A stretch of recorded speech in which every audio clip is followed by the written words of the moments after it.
దర్శి నియోజకవర్గ టీడీపీ ఇన్ఛార్జి doctor Gottipati Lakshmi, doctor Kadiyala Lalitha సాగర్లు ఈరోజు దర్శిలోని వారి నివాస గృహం వద్ద పలువురికి సీఎం రిలీఫ్ ఫండ్ ముఖ్యమంత్రి సహాయ నిధి చెక్కులను లబ్ధిదారులకు అందజేయడం జరిగింది. 21,72,554 రూపాయలు విలువ కలిగిన సీఎం రిలీఫ్ ఫండ్ చెక్కులను లబ్ధిదారులకు వారి కుటుంబ సభ్యులకు అందజేయడం జరిగింది. ఈ కార్యక్రమంలో స్థానిక నాయకులు పలువురు పాల్గొన్నారు.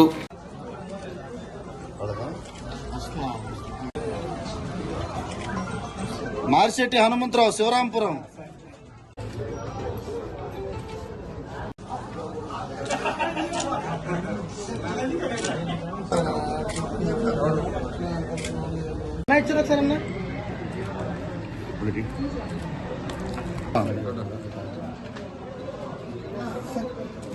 ఎన్నగాల లక్ష్మీ కోటేశ్వరరావు.